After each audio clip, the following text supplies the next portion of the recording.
Hello student, कैसे हैं आप। नेक्सस एजुकेशन पॉइंट में आपका स्वागत है। हम हाजिर एक नई वीडियो के साथ। आज हम बात करेंगे MPSC 007 भारत में सामाजिक आंदोलन और राजनीति। इग्नू यूनिवर्सिटी टॉपिक है नारी आंदोलन। बताइए, महिलावादी आंदोलन।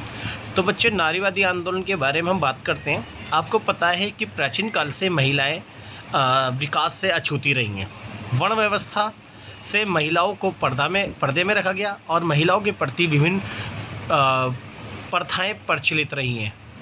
तो महिलाएं समाज में, पुरुष प्रधान समाज में महिलाओं को बिल्कुल पर्दे में रखा जाता था और पुरुष प्रधान में महिलाओं को कोई भी आर्थिक शक्ति नहीं दी जाती थी।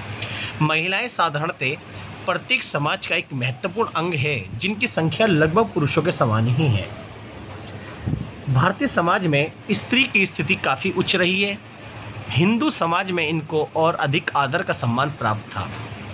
हिंदू समाज में पुरुष के अभाव में स्त्री को तथा स्त्री के अभाव में पुरुष को अपूर्ण माना जाता है। जी बच्चों, आपको पता है कि भारत के अंदर अगर पुरुषों की संख्या के समान ही स्त्रियों के समान है और भारत में पुरुष प्रधान समाज है। और आपको पता ही है, बिना पुरुषों के स्त्रियों को अधूरा माना जाता है और साथ ही साथ में बिना महिला के पुरुषों को भी। यही कारण है कि हिंदू समाज में स्त्री को पुरुष की अर्धांगिनी कहा जाता है। धीरे धीरे स्मृति काल, धर्मशास्त्र काल में इनके अधिकार छीनते गए और पुरुषों की तुलना में इनकी स्थिति में गिरावट आई। महिलाओं को परतंत्र, निस्सहाय और निर्बल मान लिया गया। जब अंग्रेजों का शासन भारत में आया, तब देश में राजनीतिक और सामाजिक क्षेत्रों में चेतना आने लगी। समाज सुधारक और नेताओं का ध्यान स्त्रियों की स्थिति को सुधारने की ओर गया।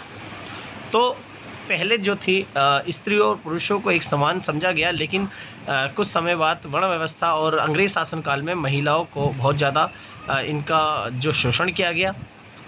तो इस शोषण की तरफ जो बड़े बड़े विद्वान थे उनका ध्यान गया। तो पुरुषों को, जितने विद्वान हैं, उन्होंने महिलाओं के उत्थान के और आंदोलन में इनको जोड़ने का प्रयत्न किया।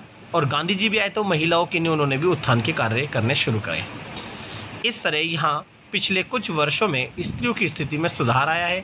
महिला के प्रति हिंसा एवं अपराध कोई आज के युग की घटना नहीं है, बल्कि प्राचीन भारत में भी इसके अनेक उदाहरण देखने को मिलते हैं। महाभारत काल में युधिष्ठिर ने अपनी पत्नी द्रौपदी को जुए में दांव पर लगा दिया था। ये सबसे बड़ा उदाहरण है महाभारत का, क्योंकि महाभारत ने के जो युधिष्ठिर थे, उन्होंने जुए में अपनी पत्नी द्रौपदी को दांव पर ला दिया था और दुर्योधन ने भरी सभा में उसका चीर हरण कर अपमानित किया था।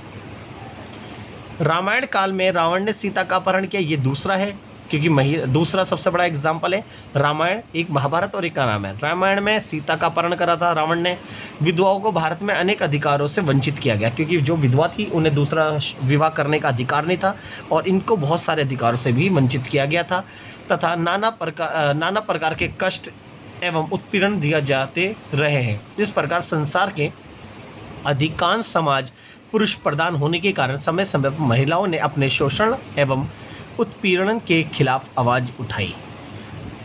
सामनाधिकार, आर्थिक स्वतंत्रता, धार्मिक स्वतंत्रता, तलाक के अधिकार, मताधिकार, पर्दा प्रथा का विरोध, शिक्षा का अधिकार आदि मांगों को लेकर आंदोलन चलाया गया। इस सदी के 7वें दशक में प्रारंभ हुआ विमेन लिब का आंदोलन संसार का सबसे प्रसिद्ध महिला आंदोलन माना जाता है। नारी आंदोलन समाज में पुरुषवादी व्यवस्था के खिलाफ उत्पन्न एक असंतोष है। महिला आंदोलन केवल महिलाओं के द्वारा ही किए जाए ये आवश्यक नहीं है। ये आंदोलन के उत्थान के लिए पुरुषों द्वारा भी किया जाता है। नारी उत्थान के लिए पुरुषों द्वारा आंदोलन का उदाहरण भारत तथा विश्व समुदाय में सबसे अधिक भेदभाव का शिकार रही है। महिलाओं को पुरुष समाज ने अधिक उत्पीड़न भी किया है।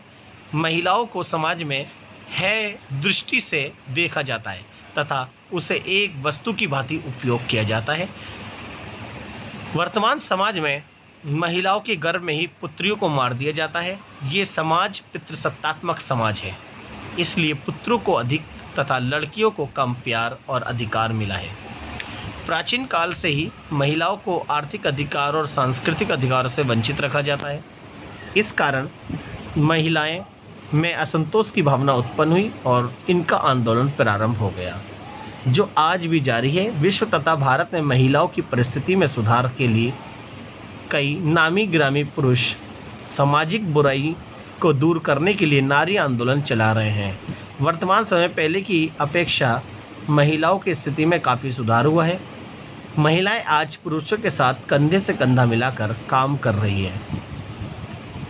आज की नारी आर्थिक रूप से स्वयं पर निर्भर है। महिलाएं देश के सरकारी और गैर सरकारी नौकरियों में हैं। ये राजनीतिक प्रशासनिक कार्यों को भी ठीक ढंग से अंजाम दे रही हैं। महिलाओं की ये स्थिति आने में बहुत समय लगा। भारत के कई चिंतनशील व्यक्तियों द्वारा महिलाओं के लिए अनेक लड़ाइयों को लड़ा गया है ताकि महिलाओं को ये अधिकार मिल सके।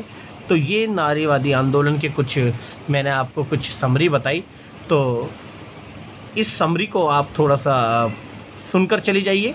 आपके एग्ज़ाम में ये इसके इतना ही काफ़ी है। और महिला आंदोलन के ऊपर हमने ये बात करी, और बेस्ट ऑफ लक आपके एग्ज़ाम के लिए।